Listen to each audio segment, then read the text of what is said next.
இன்றைய ஆத்மீக தேன். இன்று தினத்தின் தியானத்திற்காக சங்கீதம் 145:19 உங்களுக்காக நான் வாசிக்கட்டும். அவர் தமக்கு பயந்தவர்களுடைய விருப்பத்தின்படி செய்து அவர்களுடைய கூப்பிடுதலை கேட்டு அவர்களை ரட்சிக்கின்றார். ஆம் பிரியமானவர்களே, என் தேவனாகிய கர்த்தர் இரட்சகர் இயேசு என்று சொன்னால் தமது ஜனத்தை அவர் ரட்சிக்கிறவர், பாவத்திலிருந்து ரட்சிக்கிறவர், வியாகுலத்திலிருந்து ரட்சிக்கிறவர், வியாதியிலிருந்து ரட்சிக்கிறவர் நம்முடைய தேவனாகிய கர்த்தர் ஒருவரே. இதோ தமக்கு பயந்தவர்களுடைய விருப்பத்தை நிறைவேற்றுகிறதான தேவன் அவரே. கர்த்தருடைய பரிசுத்தவான்களே, அவருக்கு பயந்திருங்கள். அவருக்கு பயந்தவர்களுக்கு ஒரு நன்மையிலும் குறை இருப்பதில்லை.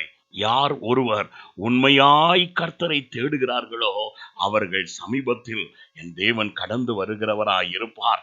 அவரை அன்பு கூறுகிற யாவரையும் அவர் காப்பாற்றுகிற தேவனாய் இருக்கின்றார். ஆம், உனக்கு வருகிற எல்லா பயத்திலிருந்தும், நஷ்டத்திலிருந்தும், தீங்குகளில் இருந்தும் இன்றும் உன்னை காக்கக்கூடிய தேவன் உன்னோடு இருக்கிறார்.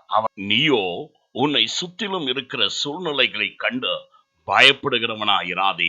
மனிதனுக்கு பயப்படுகிற பயம் கண்ணியை வரவழைக்கும். தீங்கு நாட்களில் உன் ஆவி சோர்ந்து போகும் என்று சொன்னால், பயம் நிறைந்தவனாய் மாறுவாய் என்று சொன்னால், அது உன் பலனை குன்றி போக பண்ணுகிறதா இருக்கும். ஆனபடியால் எதை நிறுத்தும் கலங்காதே. கர்த்தருக்கு பயந்து பொல்லாப்பை விட்டு விலகி நன்மையானதை செய்கிறவனாயிரு. அவரை நோக்கி கூப்பிடுகிற யாவரையும் அவர் ரட்சிப்பார்.